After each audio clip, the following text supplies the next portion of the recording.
My name is Nirantara Dasa, disciple of His Divine Grace A.C. Bhaktivedanta Swami, Srila Prabhupada, since April of 1974. And I will try to speak his words. Guru Mukha Padma Vakya, Chite Te Koriya Aikya, Arna Koriho Mani Ash. I'm in a very, very, very good mood today because I did a program earlier today and the topic was Srimati Radharani. So now I am very much enlivened. Tonight's program is being sponsored by Suresh and Jyotsna Patel and family. And my favorite is here, my good friend Nitai. May Krishna bless you. And I hope we get to take prasadam together, you and me, Nitai, so that we can have nice Krishna conscious discussion. Okay, thank you. That's my confidential associate, Nitai. So, Jyotsna in particular wanted to do this program today in memory of her mother and father. So her mother, Leela Ba, passed away in April of this year, and her father's name was Tulsibai, and he passed away in September of 2010. She writes to me that her parents were devotees of Ambaji Ma and Sri Radha Krishna. Very good. All right. So I would like to offer mantras in worship of all of the deities here.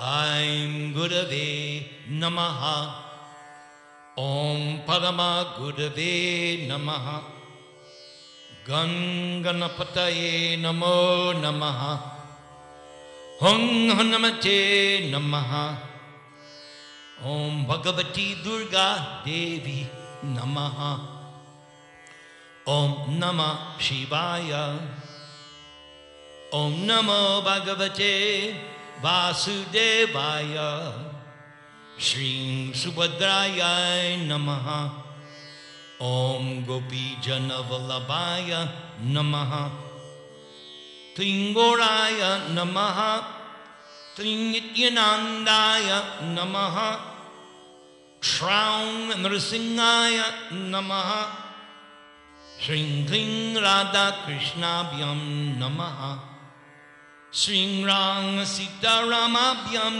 Namaha. Now, before I begin tonight's katha, I have some more mantras for putting me in a transcendental state of mind. There is a song, one of the Kali Yuga bhajans by the materialists. It's called, I'm in a New York state of mind. So when I come here, I'm in a Krishna state of mind. And to put me in a Krishna state of mind, these mantras help to set the atmosphere. Om apavitra pavitro va sarva avastangato piva yasmaret pundarika akshan sabbaya abhyantara suchi. Everybody, Shri Vishnu, Shri Vishnu, Shri Vishnu. Om Jnana Timirandasya Jnana Anjana Shalakaya Chakshur Unmilitam Yena Tasmai Sri Gurave Namaha. Mukam Karoti Vachalam Pangam Langhayati Girim Yat Kripa Tamahang Vande Sri Gurung Dinataranam Yat kripa tamahang vange Parama ananda madhavam Trinadapi suni chena Tarar iva sahishnuna Amanina manadena Kirtaniya sadahari Hare Nama Hare Nama Hare Nama eva kevalam Kalo nastyeva Nastyeva Nastyeva gatir anyata. Please repeat. Om Namo Bhagavate Vasudevaya Bolo.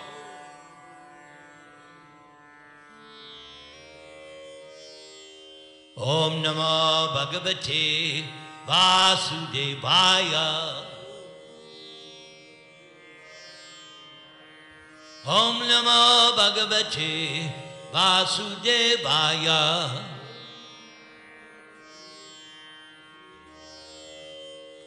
So, in the Srimad Bhagavatam, we are informed very early in the first canto how there are innumerable avatars, incarnations of God. Avatar means one who descends from the transcendental world to this material plane. Avatar. And how many? As the waves of the ocean. There's no end to the waves of the ocean. There's no end to the waves of incarnations. And Srimad Bhagavatam gives us narrations of the prominent ones. So, Jyotsna has requested that I speak on a particular avatar. And this katha is very, very well known, especially in South India. Gajendra-mokshana. I'm sure people from North India know it as well. But in South India, everyone knows it. Am I right, Maharaj? Yes. I know from practical, because I went to South India and I did a lecture in a South Indian temple.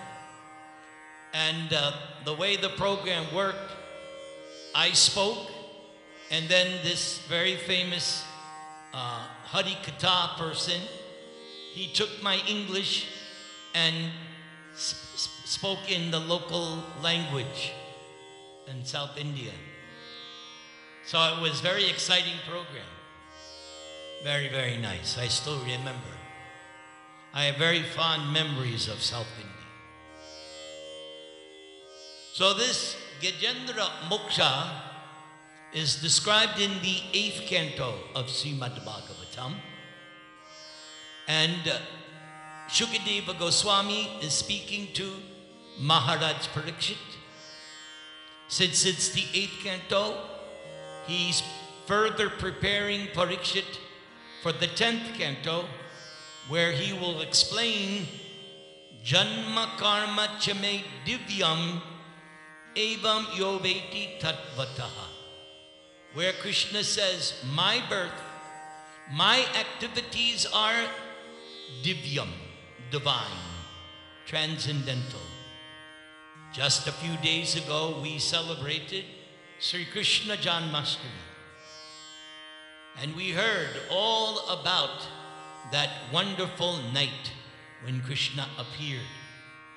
But that's only the beginning, because the 10th canto has 90 chapters in it. It's the largest section of the Srimad Bhagavatam. And so the Krishna Janma Karma is explained in the 10th canto. The first 9 cantos is to educate us, to prepare us, so that we understand clearly Janma Karma Chame Divyam. All right, so let us begin.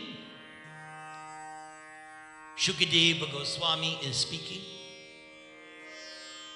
In the midst of the ocean of milk, there is a very high and beautiful mountain with an altitude of 10,000 yojanas, or 80,000 miles. This mountain is known as Trikuta. And in the valley of Trikuta, there is a nice garden named Ritumat. And that garden was constructed by Varuna. And in that area, there is a very nice lake. Once the chief of the elephants, along with other female elephants, went to enjoy bathing in that lake, and they disturbed the inhabitants of the water. And because of this, the chief crocodile in that water, who was also very powerful, immediately attacked the elephant's leg. Thus there ensued a great fight between the elephant and the crocodile. The fight continued for 1,000 years, and neither the elephant nor the crocodile died. But since they were in the water, the elephant gradually became weak, whereas the power of the crocodile increased more and more. Thus the crocodile became more and more encouraged. Then the elephant, being helpless and seeing that there was no other way for protection, sought shelter at the lotus feet of the Supreme Personality of Godhead. Now, on this particular point, how the crocodile over the 1,000 years became stronger while the elephant became weaker is because the elephant was not in its natural habitat. The elephant is mostly meant to live on the land. So being in the water for 1,000 years, he was not in his normal situation. Whereas the crocodile, he is one of the inhabitants of the water. So he was in his natural habitat. So what is the context Prabhupada explains in the purport? He said, now from this we should take a lesson in our fight against Maya. Because Prabhupada elsewhere says, every one of us is on the battlefield of Kurukshetra. And who are we fighting? Ignorance. We're fighting atheism. We're fighting gross materialism. We're fighting demonism. So it's a fight. So therefore, we have to situate ourselves in a situation where we will be encouraged, enlivened, and enthused. So one thing we do is we associate with devotees. By associating with devotees, we should become enlivened and enthused. If not, change your association. Associate with those who will encourage you in spiritual life, who will enliven you in spiritual life, who will enthuse you. Avoid those who will drag you down to their low level. Ignore them. Prabhupada once said, the elephant caravan will pass and the dogs will bark. But the elephant caravan does not care. So we pay no attention to the detractors, the rascals, the idiots, and we seek out the association of nice, humble, pure devotees. And we become enlivened. My personal realization this week I'm listening now to Prabhupada's lectures as much as I can. I'm studying now how Prabhupada began his preaching in 1966. I'm starting with the early lectures to see how did Prabhupada preach when he started this movement. And I'm amazed how he spoke the straight philosophy of Gita as it is. He didn't water it down. He didn't dumb it down. He didn't adjust. He explained it as it is. So by hearing every day in my car, I'm listening to Prabhupada's lectures, I am getting enlivened, encouraged, and enthused. So just make sure that you're in a situation where your spiritual life always has opportunity to improve. Over the years, people have written to me from all over the world, Prabhuji, should I do this? Should I do that? And always I would answer, make your decision based on this formula. How will this decision affect my spiritual life? Will it increase my opportunity to render service? Will it increase my inclination to hear and chant? Or by taking this move, will I go further away from Krishna? That is how you make your decision. Because Prabhupada teaches, material well-being automatically follows spiritual well-being. So always have this priority as topmost. How will I increase my spiritual activities, especially hearing and chanting? Let's continue.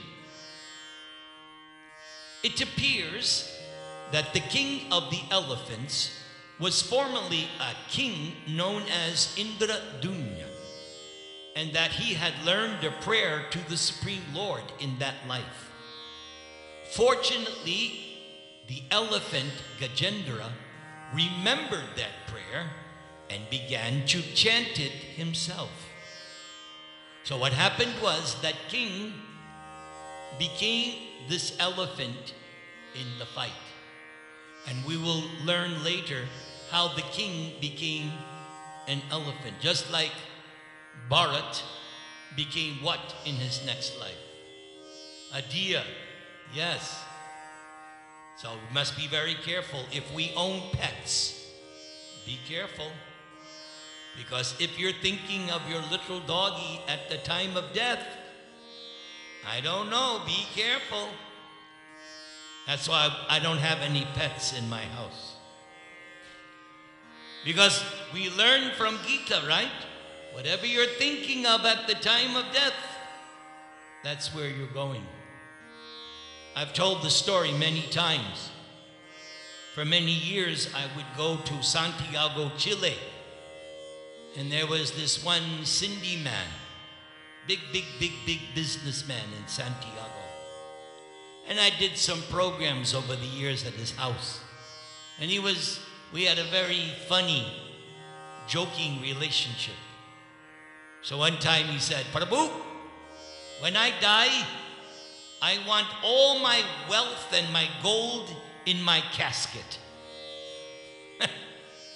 I said, Ram, you can't take it with you. I don't care. I want a gold casket. And his wife is looking at him like, hello, I'm here. So you can see what kind of relationship we had. He was dead serious. He hasn't died yet, so let's see if he actually comes true with that. First, Gajendra offered respectful obeisances to the Supreme Personality of Godhead. And because of his awkward position in having been attacked by the crocodile, Gajendra expressed his inability to recite prayers nicely. Nonetheless, Gajendra tried to chant the mantra and expressed himself in appropriate words. So here is the verse, how Lord Brahma presents it in the second canto. So I'm mixing the 8th and 2nd together. So when Lord Brahma is explaining to his son Narada various incarnations, he mentioned this incident of Gajendra. So this is the prayer. Antaksarasi urubalena pade grahito grahena yutapatir ambujahasta artha ahedam adi purushakila lokanatha tirtha shrava sravana mangala namadeya. The leader of the elephants, whose leg was attacked in a river by a crocodile of superior strength, was much aggrieved. Taking a lotus flower in his trunk, Gajendra addressed Krishna by saying, please repeat, everyone, if you don't mind. O original enjoyer, O Lord of the universe, O deliverer, as famous as a place of pilgrimage, all are purified simply by hearing your holy name, which is indeed worthy to be chanted. Rasit Bhai, I heard you loud and clear. Very good, Rasit Bhai. That shows me you have made advancement. Yes. So, notice how Gajendra's prayer, O original enjoyer, Adi Purusha, O Lord of the universe, we know that name, Jagannath. Everybody say, O deliverer, as famous as a place of pilgrimage. Everybody say, Tirtha Shrava. Now here's the line that I love the most. Shravana Mangala Namadeya, meaning just the holy name of the Lord. Simply by hearing the holy name, you get delivered. That is the Hare Krishna movement. That is the philosophy Lord Chaitanya, not Lord Chaitanya taught. The Vedas teach. The Vedas directly teach. And I chanted it in the beginning. Hare Nama, Hare Nama, Hare Nama, Eva Kevalam. Meaning, hey, that's it. Bas finish. You know that phrase. Baba, Bas finish. Kalau nastyeva, nastyeva, nastyeva, gatir anyatha. There is no other way. 3 times. There is no other way. There is no other way. When the Vedas say something 3 times, it's for emphasis. Because in Kali Yuga, we're thick-headed. All the wives know that. How many times you got to tell your husband to do something? Right? My wife has to tell me 108 times to do something. Right? So the Vedas, they say things 3 times for emphasis. Hare Nama, Hare Nama, Hare Nama. The holy name, the holy name, the holy name. And that was Lord Chaitanya's philosophy. Kirtaniya Sada, what name? Hari, everybody. That wasn't everybody. What about over there? I don't hear you. I hear Krishna Kumar, but I don't hear you. Come on. All right. You got to get warmed up. In this way, the king of the elephants, Gajendra, offered prayers directly to the Supreme Personality of Godhead without mistaking him for one of the demigods. None of the demigods came to see Gajendra, not even Brahma or Shiva. Rather, Narayana, everybody say, seated on the back of who? Who does Narayan sit on? Garuda. Yes, that's his. You have Mercedes, and so Narayan has Garuda, personal chauffeur. Seated on Garuda, personally appeared before Gajendra, just by calling out his name. Same thing happened to Ajamil. Remember Ajamil? He wasn't even calling God. He was calling his young boy. But what was the boy's name? Narayan. Come on. And even though he wasn't calling, Narayan sent his messengers. How could you not love Krishna? Huh? After hearing something like this, you're going to worship somebody else? Not me. Just based on this is why I worship Krishna. People used to ask me, oh, you used to be Catholic, you used to be Christian, why you don't worship Jesus? I said, I still worship Jesus. But Jesus showed me the Father. Oh, who's that? Krishna. They can't argue. Sorry.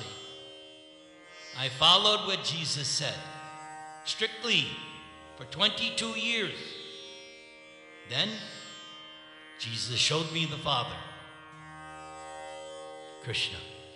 Any arguments? If there are, Haribol. Gajendra, by lifting his trunk, offered obeisances to the Lord. And the Lord immediately pulled Gajendra out from the water, along with the crocodile who had captured Gajendra's leg. So the crocodile was still holding on when Gajendra got lifted. Talk about attachment. Then the Lord killed the crocodile and rescued Gajendra. So now we get some of the history. There was a king on the Gandharva planet whose name was Huhu. Once this king Huhu was enjoying with women in the water. And while enjoying, Huhu pulled the leg of Devala Rishi, who was also taking a bath in the water. Upon this, the sage became very angry and immediately cursed Huhu to become a crocodile. Moral of the story, don't offend a rishi, because you don't know what's going to happen. Upon this, the sage became very angry and immediately cursed Huhu to become a crocodile. King Huhu was very sorry when cursed in that way, and he begged pardon from the sage, who, out of compassion, gave Huhu the benediction that he would be freed when Gajendra was delivered by the personality of Godhead. Thus the crocodile was delivered when killed by Narayan. So this also is what I like about our understanding of God. Same idea is there when Narada cursed the two sons of Kuvera, Nalakuvara and Manigriva. They were intoxicated, they were naked, and when Narada passed by, they acted as though nothing was wrong in their nakedness and drunkenness. So Narada said, oh, these are two sons of Kuvera, and they have degraded themselves. I have to curse them, but I'm also going to give a benediction. So he cursed them to become trees, but not ordinary trees. Trees that would later wind up in the courtyard of Krishna's father, Nanda Maharaj. And how did they get delivered? Because that was Narada's intention in cursing them, that they get delivered. It wasn't like he did it out of angry. No, he wanted to benedict them. So after the famous Damodara Leela, when Yashoda finally tied up Krishna, and then Yashoda went to do her housework, even the mother of God has housework to do, what to speak of us. It's not that when I become mother of God, all right, serve me. No, she's also doing housework, the mother of God. So Krishna is now tied up to the ulukala, the grinding mortar. And Krishna looks out into the courtyard and sees the two trees. And Krishna, he likes to be naughty at this age. This is his naughty age. Like even in Western culture, they say terrible twos, and they have different, right? So by this time, Krishna is maybe 3-4 years old. So he's very naughty. So Krishna looks at the courtyard and says, my mother has tied me up because I broke the butter pot. I stepped in the butter. I gave the butter to the monkeys. Yeah, I was a big nonsense. I'm going to do more. Krishna said, my mother thinks now I'm tied up. I will show her. I will do even more mischief. So Krishna looked out into the courtyard and saw the two trees and said, oh yes, my devotee Narada wants me to deliver the two persons who are inhabiting those trees. So Krishna pulled the ulukala. It got stuck between the two trunks, and effortlessly the trees got knocked down, and the two demigod sons came out and offered prayers to Krishna. Because while they were in the form of trees, they were simply meditating on when they would be delivered by Krishna. That was part of the benediction that Narada gave them.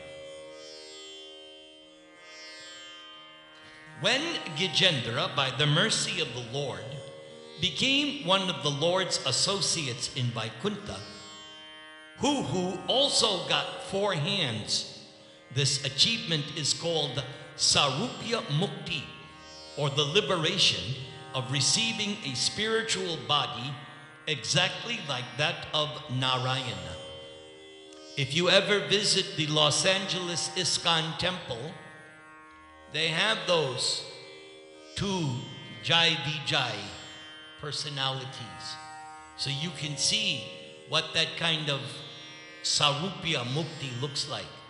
Because they look just like Narayan, except no Srivatsa and no Kaustuba gem. But everything else, they look just like Narayan. In his previous birth, Gajendra had been a great devotee of the Lord. Gajendra's name was Indradyumna, and he was king of the Tamil country. Tamil, so South India. Following the Vedic principles, this king retired from family life and constructed a small cottage in the Malayachala hills, where Indradyumna always worshipped the Supreme Personality of Godhead in silence. Once, Agastya Rishi, along with many of his disciples, once approached King Indradyumna's ashram. But because the king was meditating on Krishna, Indradyumna could not receive Agastya Rishi properly. The Rishi then became very angry and cursed the king to become a dull elephant. In accordance with this curse, the king was born as an elephant and forgot all about his previous activities in devotional service. Nonetheless, in his birth as an elephant, when Gajendra was dangerously attacked by the crocodile, Gajendra was able to remember his past life in devotional service. So that is actually mercy of Krishna. That's why you'll see devotees like Narada and others, they sometimes pray to Krishna, give me the benediction that I will never forget you. Because it's not automatic. That's another reason why we chant. It's called practice. Like any athlete, they have to do what is called repetitions or reps. Otherwise, they don't get the big contract. So these basketball players and football players, they spend hours practicing the same thing. So, we are also athletes, transcendental athletes. What is our reps? Hare Krishna, Krishna Krishna, Hare Hare, Hare Rama, Rama Rama, Hare Hare. I was mentioning in my earlier class today how you can tell if you're spiritually advanced. You're driving on the freeway, some knucklehead cuts you off. What comes out of your mouth? Good. Very good. Not everybody can say that. Not everybody can say that. Yes, that means you have practiced. Very good. So we don't know when the time of death will come. We don't know. So we're always practicing and we're ready. Hare Krishna.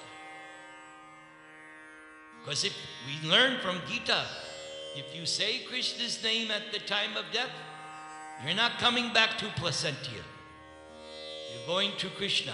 Who wants to go to Krishna? Who wants to come back and take birth again in Placentia? One time I asked that question and a few hands said, yeah, we want to come back. I didn't know what to say. Yes. Yes, yes. Very good. Nonetheless, in his birth as an elephant, when Gajendra was dangerously attacked by the crocodile, Gajendra remembered his past life in devotional service and remembered a shloka he had learned in that life. And because of this prayer, Gajendra again received the mercy of the Lord. Thus, Gajendra was immediately delivered and became one of the Lord's four-handed associates. So in this connection, Prabhupada also comments that besides the Hare Krishna mantra, you should also memorize other mantras, because if for some reason you forget, you might remember these other mantras that you have been practicing, such as Om Namo. Very good. See, I told you become advanced. Yes. Or some devotees, whenever there's danger, Namaste Narasimhaya. Right? Immediately if there's some danger, Namaste. Yes. Or Prabhupada mentions another, Govindam Adi Purusham Tamaham Bhajami. Everybody.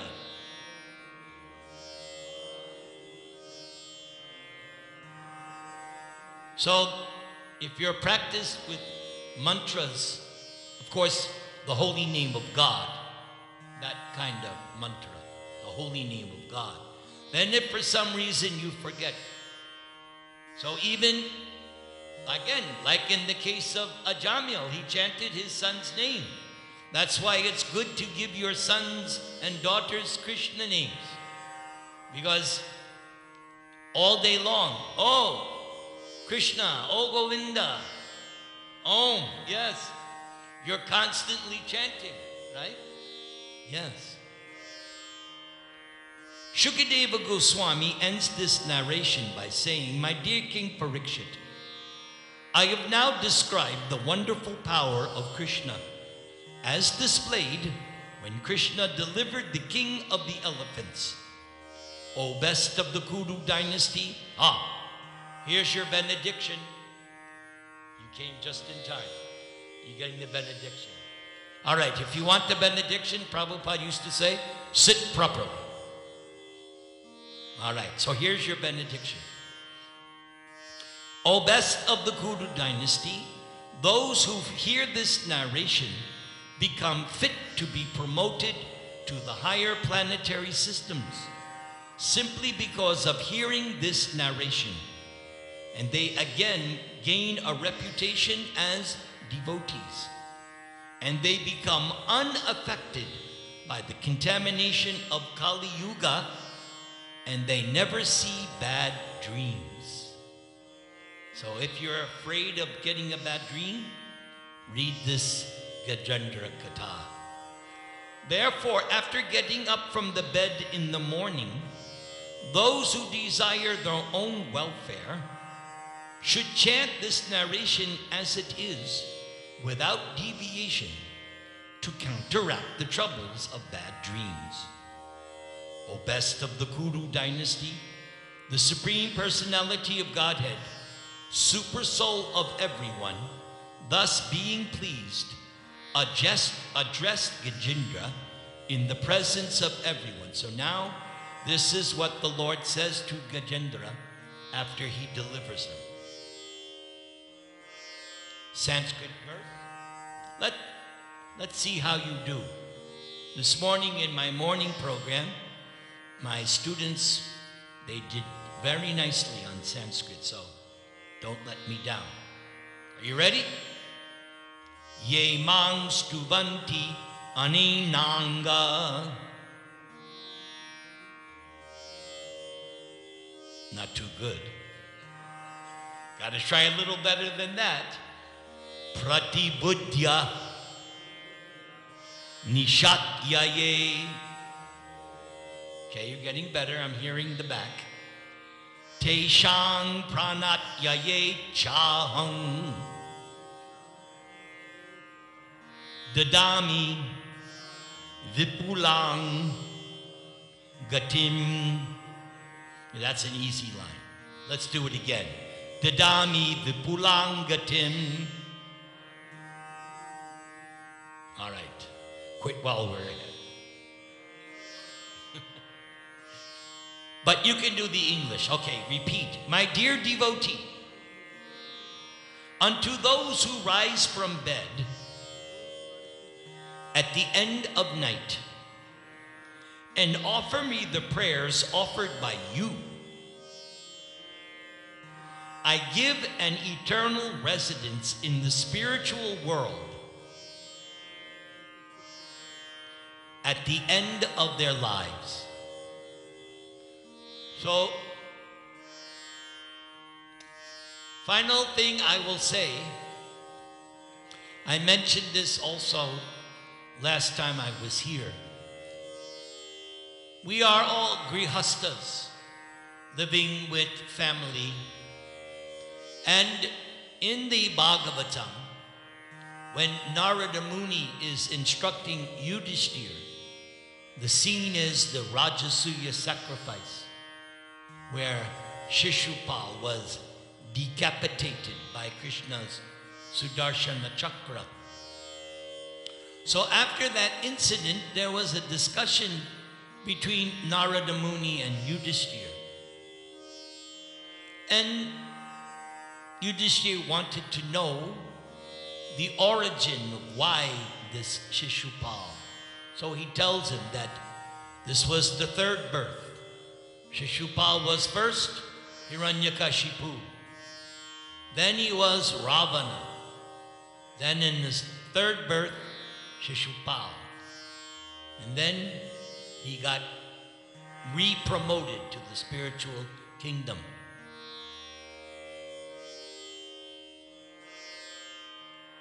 So, one thing we should always remember that as householders, Narada Muni, he said to Yudhishthira later, that the prime duty of a grihastha is to hear and chant the glorification of Lord Krishna or Narayan or Vishnu. This is the prime duty of a grihastha. They must continuously hear Krishna's name, fame, form, pastimes, entourage, instructions. Where are Krishna's instructions? Bhagavad Gita, yes. So as grihasthas, this should be our duty. Every day I must read these transcendental literatures. Bhagavad Gita, Srimad Bhagavatam, hearing about the pastimes of the Lord.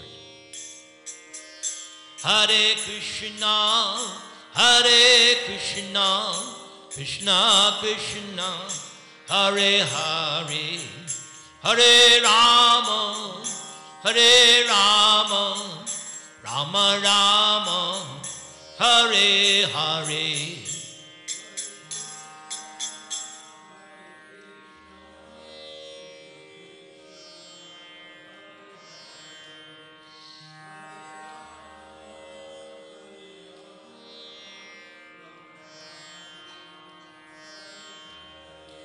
Hare Krishna, Hare Krishna, Krishna Krishna, Hare Hare, Hare Rama, Hare Rama, Rama Rama, Hare Hare.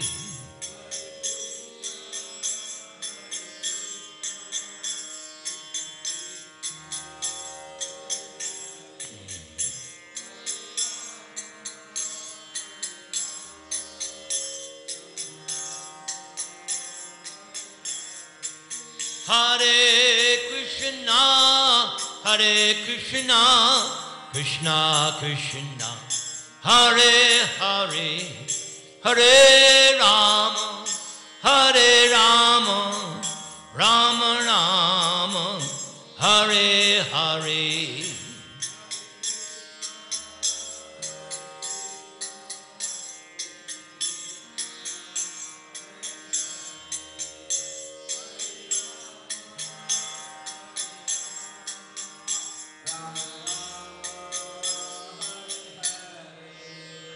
So I'll finish up with one nice paragraph from Srila Prabhupada, because I mentioned that my new meditation is Guru Mukha Padma Vakya Chitete Kariya Akya. I simply want to hear and repeat the words of my spiritual master. So, in the second canto, the last paragraph of his purport, it is concluded, therefore, that the holy name of the Lord and topics in relation with Krishna are always worth hearing. And therefore, Krishna is called here in this verse. Everybody say, Namadeya. Everybody, Namadeya. One more time back there, Namadeya. Very good. Took you 3, but you got it. Very good. All right? Very good. Oh, wait. Before I turn over to Kakanichi, again, this program is being sponsored by Jyotsna Suresh Patel and family. And specifically for Jyotsna's parents, her mother, Leelaba, passed away this past April, and her father, Tulsi Bai, who passed away in 2010, September. She says her parents were devotees of Ambaji Ma and Sri Sri Radha and Krishna. Would you like a blessing before I turn it over? All right, those who want a blessing, you have to fold your hand. My dear Lord Krishna, bless these nice devotees, and I will give them the benediction, my Lord. Please bless them. that they will always remember your holy name, especially at the time of death. How's that? Is that a good blessing? Hare Krishna, Krishna Krishna, Hare Rama, Rama Rama, Hare Hare.